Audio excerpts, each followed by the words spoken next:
Bom dia, pessoal. Boa tarde, boa noite, seja a hora que você estiver estudando ou assistindo essa aula. Estamos aqui com mais o curso do CHC, junto com o meio ambiente, para auxiliar vocês em realização das provas de concurso nesse nosso Brasilzão. E nada mais do que falar do nosso Brasil, vamos falar sobre o próprio Brasil. Do que é formado o Brasil? Vamos falar do relevo brasileiro, do clima, da hidrografia, ô palavrinha complicada essa, e da vegetação brasileira. A gente vai perceber, pessoal, que cada elemento desse tem uma conexão entre si. E esses elementos, eles mantêm uma relação com as espécies que estão à volta, né, ao seu entorno, naquele local ali. Então as espécies se adaptam ao tipo de clima, ao tipo de relevo, à hidrografia daquele local, como surge uma bacia hidrográfica, o que é uma bacia hidrográfica, o tipo de relevo, o clima atuando na vegetação daquele local. Então a gente vai entender cada um desses pontos, tá bom, pessoal? Aí está o nosso e-mail, o nosso Facebook e o celular para mensagem. Pessoal, volto a falar, se tiver alguma dúvida, pergunta, ponto obscuro, por favor, mande para a gente que a gente vai tentar responder. Procura as dúvidas que vocês tiverem no decorrer da aula, anotem, mandem para a gente tenta resolver. Se tiver algum exercício, se quiser que mande exercício, só falar com a gente que a gente manda também. Se tiver com dúvida em algum exercício, manda também, que a gente está aqui para ajudar vocês, tá bom, pessoal? Vamos lá, se Deus quiser, vamos sapecar esse negócio aqui. Como já falei, vamos falar sobre Brasil. Clima, o relevo, hidrografia e vegetação. Frisando, cada um deles tem uma relação entre si, tá certo? Fazem parte do ecossistema brasileiro. É importante entender sobre esses pontos para para provas e tudo mais, e para o nosso conhecimento, aumentar o nosso conhecimento sobre essa área, que eu acho uma área muito magnífica, de você poder compreender o país onde você mora, a importância dele mundial, tá certo? Com a biodiversidade e as vantagens inúmeras que esses 4 tipos de assunto que vamos tratar traz para nós e para o mundo todo, tá bom, pessoal? Vamos lá. O relevo brasileiro. Primeiro a gente precisa entender o que é relevo. Eu acho que eu já tenho uma aula sobre o relevo, tá certo, pessoal? Se precisarem também, a gente vai disponibilizar ela. E tá aí. É uma irregularidade que se destaca em uma superfície. Essa irregularidade, pessoal, é cometida por 2 agentes, o exógeno e endógeno. Agentes exógenos, pessoal, é o que está acima da superfície terrestre. Por exemplo, o vento, a água, a água, no caso que a gente fala, é a chuva, o calor, a temperatura daquele local, tá certo? Vai modificar. E o ser humano também, como a gente sabe, modifica o relevo daquele local também. E agentes endógenos, que é o tectonismo, o vulcanismo, tá certo, pessoal? Eles modificam o relevo abaixo da superfície terrestre, tá certo, pessoal? Agentes exógenos é acima da superfície terrestre. Todos os agentes que estão ali em cima da superfície terrestre, provocando, interferindo e trazendo uma irregularidade do terreno, tá certo? E endógenos é os agentes que estão abaixo da superfície terrestre. E vamos lá. Tipos de relevo brasileiros, pessoal. Primeiro relevo que a gente apresenta no Brasil são os planaltos. É formado a partir de erosões eólicas, agentes exógenos, ou pela água, agentes exógenos, tá certo, pessoal? E tem uma classificação entre esses planaltos. São inúmeros planaltos que tem ao redor do nosso Brasil todo, tá certo, pessoal? Os planaltos, as planícies e as depressões. É os 3 tipos de relevo que permitem que acontece aqui no nosso país. Mas primeiro a gente vai falar dos planaltos. E aqui tem 3 tipos de planaltos que ocorrem no nosso país. Que eles são classificados quanto à formação geológica, que é o planalto sedimentar, o cristalino e o basáltico. Desculpa aí, pessoal. O sedimentar, pessoal, nada mais é quando ocorre, né, os agentes externos atuam sobre aquele tipo de rocha, aquele tipo de material de origem ou superfície, que é a mesma coisa. o que vai acontecer? Ele vai retirar fragmentos daquele local, levando para solos mais baixos. Isso acontece durante milhões de anos, pessoal. E uma característica dos planaltos, para a gente poder entender de acordo com os outros dois que vão vir depois, é que os planaltos têm acima de 300 metros. Tá bom, pessoal? Acima de 300 metros, formados a partir de erosões eólicas ou pela água, agentes exógenos, e 3 tipos. O planalto sedimentar, formado por rochas sedimentares, rochas que se fragmentam a partir desses agentes exógenos, formando esses enormes paredões de pedra, igual a gente vai mostrar ali daqui a pouco. O planalto cristalino é formado por metais ou não metais, tá certo, pessoal? E o basáltico formado por rochas vulcânicas. Isso há muito tempo atrás, milhões e milhões de anos, pessoal, tá certo? E a principal característica é que os planaltos têm acima de 300 metros. Esses são alguns tipos de planalto. No parte da imagem superior e esquerda, na minha esquerda aqui, é o Monte Roraima, pessoal. Também um tipo de planalto.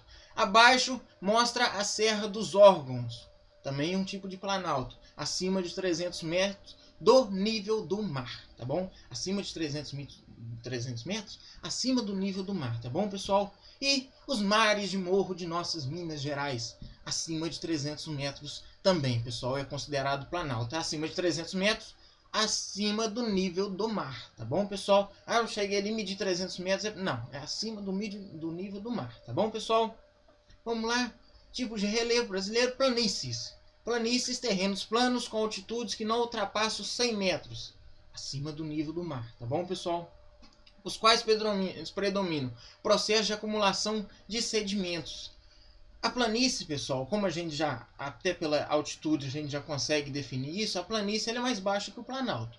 O que acontece? Os agentes exógenos acima da planície, atuando em cima do planalto, o que vai acontecer? Vai fragmentar aquelas partes, né? Vai fragmentar aquele local ali onde está ocorrendo a incidência desses agentes. Esses fragmentos vão para as partes mais baixas da superfície terrestre, formando sim as planícies, tá bom? Então o processo de formação dela é por acumulação de sedimentos, pessoal. Dos planaltos, a formação é pelos agentes exógenos. Aqui é pela acumulação de sedimentos. Abaixo de 100 metros, não ultrapassam 100 metros.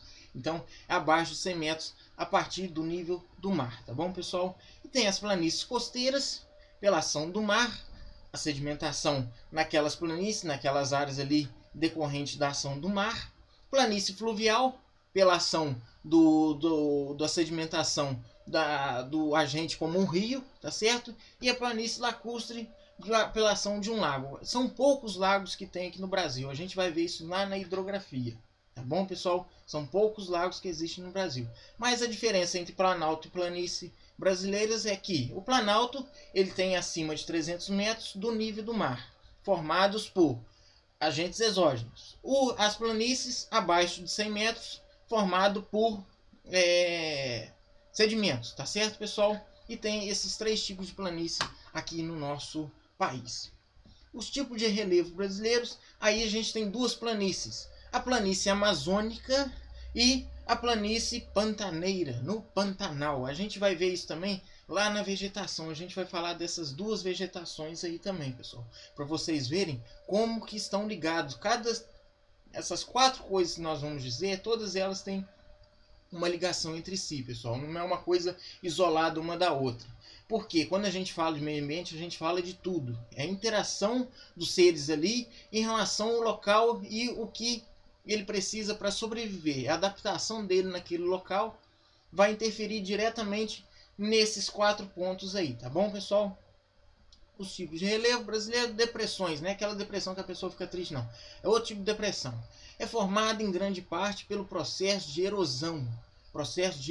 Pessoal. As depressões são terrenos relativamente inclinados e possuem altitudes abaixo das áreas ao seu redor. Então, eu tenho um desenho aqui que eu vou mostrar para vocês, que isso, vocês vão bater o olho no desenho e vão entender direto o que é uma depressão. Depressão absoluta é localizada abaixo do nível do mar. Mas como assim abaixo do nível do mar? Vocês vão ver na nossa gravura. E depressões relativas encontradas acima do nível do mar. Tá certo, pessoal? Vamos mostrar a imagem para ficar mais tranquilo isso aqui? Vamos lá. Tá aí a nossa imagem aí. Observe que, se pegando a imagem, né? Eu não sei a direção correta que vocês estão olhando a imagem. Mas nós podemos ver algumas arvorezinhas lá, supondo que aquilo ali seja o nosso nível do mar. Tá certo? Já tem a linha cruzando o nosso nível para a gente poder saber as altitudes. Então, olhando aquela imagem ali, nós podemos perceber que tem um planalto e uma montanha. No Brasil, há alguns autores que falam que tem montanha, não tem, não tem. Eu, para mim, acredito que não tenha. Por quê? Montanhas, pessoal, é acima de 3.000 metros. O maior relevo, né? Em altitude aqui, o maior relevo aqui do nosso país é o Pico da Neblina, com 2.000 e pouquinhos que ele tem. Então não chega a ser uma montanha, tá certo, pessoal? Mas ali a gente não imagina que seja um local que tem abaixo de 2.000 metros, abaixo de 3.000 metros, tá tranquilo. Só para a gente poder entender. O Planalto, entre o Planalto e a montanha, duas partes mais altas, no meio tem uma depressão absoluta. Por quê? É absoluta porque ela é abaixo do nível do mar. Tá certo, pessoal? A gente pode ver que a linha do nível do mar passa cortando direto na nossa depressão e a gente pode perceber que o fundo dela ainda está abaixo do nível do mar. Essa é uma depressão absoluta. E depressão relativa, a gente pode perceber que ela é acima do nível do mar. Mas o que é?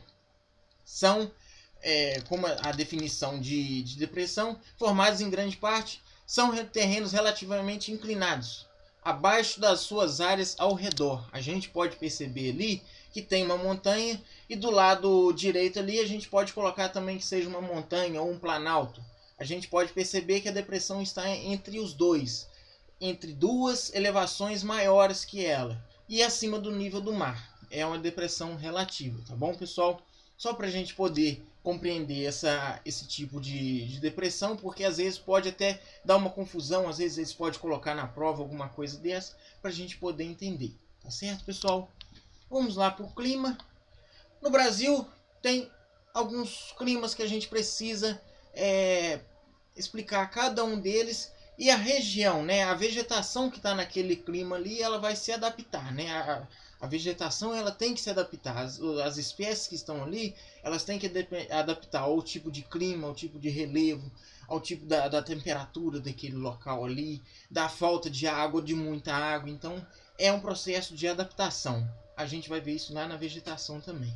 Os climas do Brasil. O primeiro que a gente vai ver é o clima equatorial, que tem uma elevada temperatura. Esse clima, pessoal, eu coloquei esse mapa aí para ficar um pouco mais claro. Eu acho que com a imagem a gente tem uma visão melhor do que a gente quer passar, tá certo, pessoal? E com esse mapa aí a gente pode observar que essa parte vermelhaça aí é o clima equatorial, na região amazônica, que a gente vai estudar lá na vegetação também, pessoal. O que acontece? Essa elevada temperatura, grande umidade. Por que grande umidade? Pela evapotranspiração das plantas. É a capacidade da planta de transpirar. Como nós transpiramos, as plantas também transpiram pelas folhas. A gente pode perceber também que nesse local, as plantas que habitam aquele local ali, tem umas folhas mais largas. Por quê? Porque ali tem uma presença maior de água, elas absorvem água, mas também elas liberam muita água para a atmosfera, o que faz chover aqui embaixo, aqui onde que a gente mora, o pessoal do sudeste, mais para o sul, tá certo? Essa chuva que vem e cai aqui, geralmente é a que vem lá da Amazônia, porque as plantas transpiram, o vapor vai subir para a atmosfera, os ventos carregam para baixo, tá certo, pessoal? Elevada temperatura, o pessoal que mora lá, pessoal, eles costumam marcar as coisas assim, né? Eu tive um professor que viajou uma vez para lá, ele falou que o pessoal assim, eles marcam depois da chuva. Depois você me encontra depois da chuva, porque lá todo dia chove, entendeu? É como se fosse uma marcação que eles têm. Me encontra depois da chuva, é bem interessante, bem curioso esse negócio, bem legal e faz uma diferença enorme para o clima terrestre. A quantidade de chuvas é abundante, superiores aos 2.000 milímetros durante o ano, pessoal, durante o ano. O clima tropical, temperaturas são elevadas em boa parte do ano. Quantidade de chuva gira em torno de 1.500 milímetros ao ano. Esse clima tropical, pessoal, as estações dela, as estações de chuva e de seca são bem distribuídas, tá certo, pessoal? Os meses de chuva e os meses de seca são bem distribuídos nesse local, tá certo, pessoal? Tropical de altitude, como a gente pode colocar ali, é o verdinho, tá bom, pessoal? Regiões serranas e de planaltos, temperatura média e a quantidade de chuva é de 1.500 milímetros por ano. O clima tropical úmido, que a gente pode observar ali também. No litoral, não, eu confundi aqui, pessoal. O tropical úmido é o tropical litorâneo verdinho ali. E o tropical de altitude, aquele mais laranjadinho ali. Alta temperatura e elevado teor de umidade. Índices pluviométricos entre 1.250 a 2.000 milímetros por ano, pessoal. Outro clima que é bem interessante é o clima do semiárido. Esse clima também, cada clima desse vai definir o tipo de vegetação daquele local ali, tá certo? Ali naquele local ali há uma certa escassez de chuva. A vegetação ali, ela precisa sofrer adaptações para manter-se naquele local ali. Então a gente pode observar a presença de cactos ali. A gente olha aqueles espinhos daquele cactus ali, vai aquele espinho. Não, aquilo não é espinho, pessoal. É só um tipo de curiosidade. Aquilo ali é uma folha. Por quê? Se o cacto tem uma folha, ele vai transpirar pela folha. O que vai acontecer? Ele vai ficar sem água. Então ele adapta a folha dele a um espinho, fazendo com que ele perca menos quantidade de água para poder sobreviver naquele local. A gente vai ver isso lá em vegetação, tá certo, pessoal? Temperaturas elevadas o ano todo. A média anual é inferior a 750 milímetros, é muito pouco, pessoal. E o problema lá é que as chuvas são mal distribuídas, muito mal distribuídas, pessoal. Clima subtropical é a temperatura em torno dos 18 graus Celsius. Índice pluviométrico supera os 1.250 milímetros por ano. O que a gente pode perceber através do clima, pessoal? O tipo de vegetação daquele local, o tipo de espécie daquele local, tá certo? A gente pode já relacionar a esse tipo de função dele. O relevo se associa à hidrografia. Por quê? A gente vai ver agora. Hidrografia do Brasil é rico em rios e pobre em lagos. Aqui a gente pode observar no nosso mapa, temos mais corpos d'água, os rios, do que a presença de lagos. A maior parte dos rios é perene. O que é isso? Perene. Nunca seca durante o ano. O rio fica ali correndo o ano inteiro, mas nunca seca. Talvez, né? Águas pluviais desaguam no mar, porém pode desaguar também em depressões, né? Interior do continente, ou se infiltrar no subsolo. Infiltrando no subsolo, enriquece, né, os aquíferos, as águas subterrâneas, tá certo, pessoal? Muito interessante essa parte também da água infiltrar no solo, enriquece uma vida que a gente não consegue ver, mas que está por baixo da terra, são as águas subterrâneas.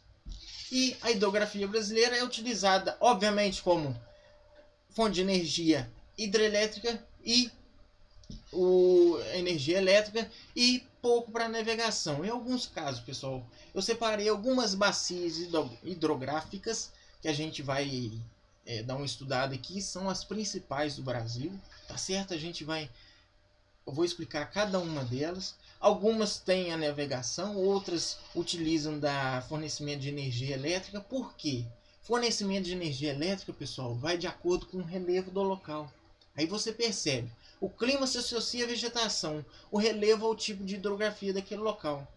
O que acontece? Em relevos mais altos, a água tende ao poder da gravidade, ela tende a descer para as partes mais baixas, formando grandes bacias. A gente vai entender isso agora. Essa é uma foto de uma bacia hidrográfica, é só para vocês poderem compreender. Vamos comigo lá. De azulzinho, não sei se vocês conseguem ver direitinho o azulzinho aí, mas eu estou enxergando o azulzinho aqui. Espero que vocês também tenham, pessoal. Esse azulzinho aí, a gente tem o rio principal, os afluentes e os subafluentes. O que é isso? É o rio principal, que dá nome à bacia, os rios afluentes que desaguam nesse rio principal, vindo de nascentes, de pontos mais altos, tá certo? De pontos mais altos, de relevos, onde os pontos, né, onde que essas nascentes têm, são lugares mais altos, então a relação entre a hidrografia e o relevo. E os subafluentes, que caem em cima desses afluentes, tá certo, pessoal? A gente pode observar claramente como é que é formado uma bacia hidrográfica. É uma área compreendida por um rio principal, seus afluentes, subafluentes, em relação à sua topografia.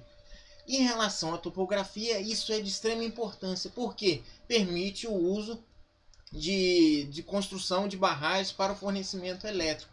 Em alguns casos, a gente vai ver como navegação. Primeiro é a nossa bacia amazônica, com o principal rio, o Rio Amazonas.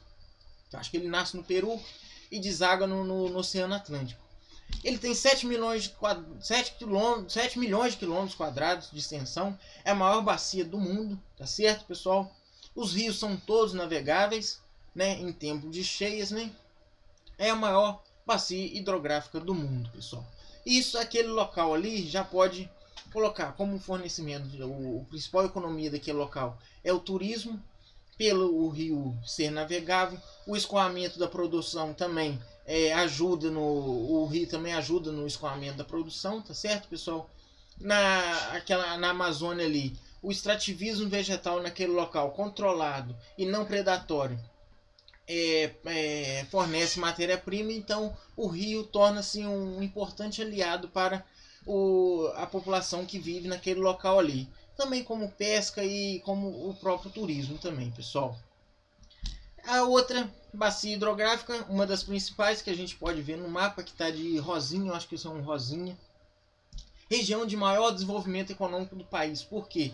Naquele local ali é onde se apresenta os maiores polos, né, do nosso país. É o grande centro comercial do nosso país. São as grandes metrópoles. Possui um grande potencial gerador de energia elétrica. Ali a gente já pode destacar a maior usina do Brasil. Ah, não é do mundo. Não, porque no mundo já tem mais uma maior do que a nossa, que é a Itaipu. Ali a vantagem do terreno, mas um aclive maior do terreno permite que a velocidade da água seja maior, acrescentando as turbinas ali, a geração de energia melhora e muito. E rotas de navegação também.